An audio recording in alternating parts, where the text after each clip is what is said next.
You know, this has been a very heartbreaking week. When we lose someone we love, the grief that follows really can feel unbearable. Now, many of us are left struggling, and we're searching for meaning and comfort, or even just the right words to say.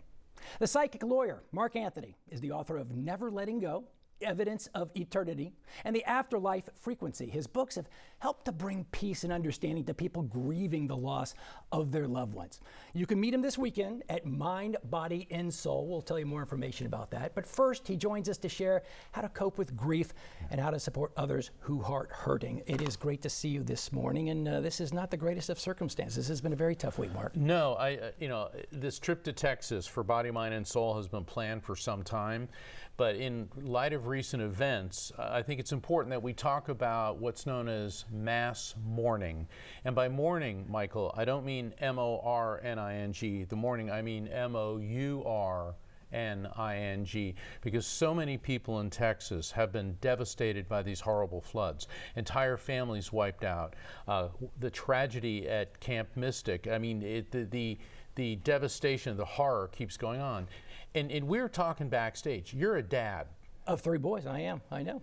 Mm-hmm. And what's the worst thing that could ever happen to a parent? Without a doubt, it's losing a kid. You're not supposed to do that. You're supposed to go before them. But I can't have imagined that happening. And so many people are going through that right now. They are. And for those of us who have not been directly affected by the floods, we're still feeling a sense of grief. Mm-hmm. And it's a real phenomenon. And that's what mass mourning, mass grief. We see it generally with celebrities, like when Brian Wilson and that soccer player. I mean, like Kobe Bryant. I mean, people that we think we know, and then we follow their careers, and we do have some sort of connection, but we really don't know them. And that's what's happening to us because, me personally, I don't know anyone who was directly affected. But I tell you what, me as a resident of Texas and having neighbors, and I'm going through this feeling, all of us are feeling that loss. And that, I believe, is what you're talking about, mass mourning, and we have to accept it. That's exactly what's happening, and there's nothing we can do about the fact that it happened, but it affects us. And people are like, well, is this real? Absolutely, it is real. Mm-hmm. This is a real grief that people are feeling. It's visceral because our hearts go out to these devastated families, these parents who've lost so many children. And it's important for us to do what we can to help them. Yeah. Now listen, we're going to get to the parents because I know you're very close board of directors with a parents group. But for the mass mourning, I mean, we sit here and here at KHOU 11. I mean, we're doing nonstop around the clock coverage, which I think is very important to the community. And we're sitting here, we're as audience, and we're grieving. What can we do for ourselves, or maybe for our kids who are watching and hearing this information? Well, that's a very good question. First off, for parents, talk to your children. Ask them, what do they know about grief? What is their understanding of what happened? Because children are going to be terrified that maybe this could happen to me. Also, if you're feeling a tremendous amount of grief, approach it as if it is a loved one who died. Mm-hmm. Reach out to your faith community, to your family, to your friends. One of the best ways, Michael, to cope with grief and depression is to do something kind and compassionate for another person. There are a lot of legitimate relief organizations. I mean, there are people who've entire families have been wiped out, parents who've lost children, people who've lost their homes. The devastation is off the charts. But there are organizations that are charitable organizations that are collecting money to help these people. That's one of the best ways to deal with this. Do something kind for another person. If there's anything you in a physical capacity can do, do that. But also, don't be afraid to express your grief either.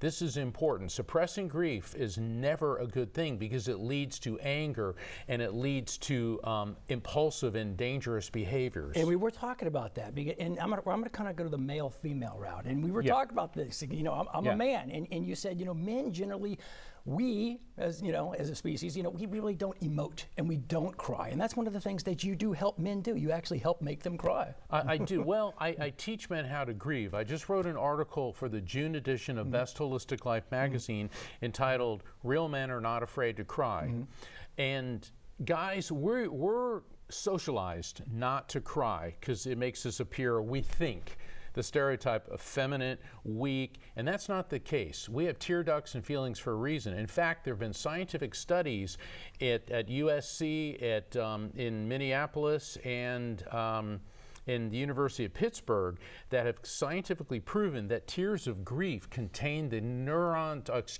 the hormones and the chemicals which cause depression. So when you shed tears of grief, it's actually the healthy thing to do because you're getting out of your body, you're emitting from your body the hormones that cause sadness.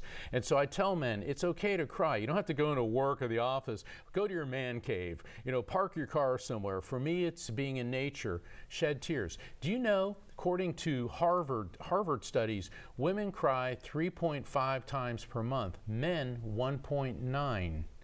Men cry more than is known. And it doesn't have to be protracted, lengthy tears. It can be a few seconds. I did a reading for a sailor, and his father came through to tell him how much he loved him and how proud he was. And this guy was a tough guy, and I could see him tighten up, but I saw his eyes, and he cried was breaking, yeah. for a couple seconds, and then the relief that came on his face. Yeah. So guys, real men are not afraid to cry. And maybe just even for a few seconds, that's all it takes. Mark, you talked about a number of things to do, of how to talk and how to grieve. Are there things what you shouldn't do? What aren't you not supposed to say to people? What do you avoid? It's very important to not go up to somebody who's lost a loved one and say, oh, your loved one's in a better place.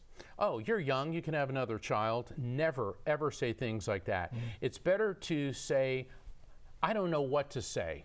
Maybe just a hug.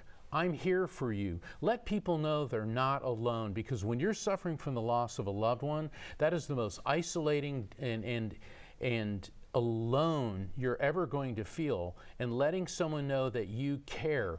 And even if you say, I don't know what to say, but my heart's breaking for you, that'll do it. You work with a lot of grief groups, and let's bring this down. If you are a parent and you have lost a child, you've lost a family member, you work with, I believe it's Helping Parents Heal. You're on the board of directors over there. You work with these groups. Specifically when it comes to people who have lost in that specific family, at that point, what do you do? Helping Parents Heal is a beautiful organization. It's international, and it does just that. It helps parents heal. And it's a cross-disciplinary approach. And I not only lecture at their conferences, but also, as a psychic medium, I conduct readings to connect parents with their children in spirit. And spirit communication is an important therapeutic step in the journey through grief if you're ready for it. Usually, we ask you to wait about 6 months after the passing so that your emotions stabilize. Not everybody wants to be open to it, but it can be an extremely healing step in your lifelong journey through loss and grief. Yeah, these are all great words, and this is great advice, because there's so much going on here. And it's what's happening in Texas. It has affected not just this country, but the world also. We've got the president coming in to the state later this weekend. It's going to be bad. But you're also busy this weekend. You're going to be at Body, Mind, and Soul, and you're going to have kind of a little group session real quick. Right, 2 nights, Friday the 11th and Saturday the 12th this week. I'll be at Body, Mind, and Soul doing 2 evenings of spirit communication, where I'll be connecting audience members with their loved ones in spirit, like I've done here on Great Day Houston. And I look forward to doing this. And once again, my deepest condolences to everyone in Texas who's going through this devastation. May God guide you through this most difficult and tragic of times. Mark, we always appreciate your appearance here on Great Day Houston. And again, once more, you can see Mark tomorrow and Saturday night at Body and Mind and Soul. It's at 7 p.m. located at 7951 Katy Freeway. If you want tickets, more information, call 713-993-0550 or go to bmshouston.com.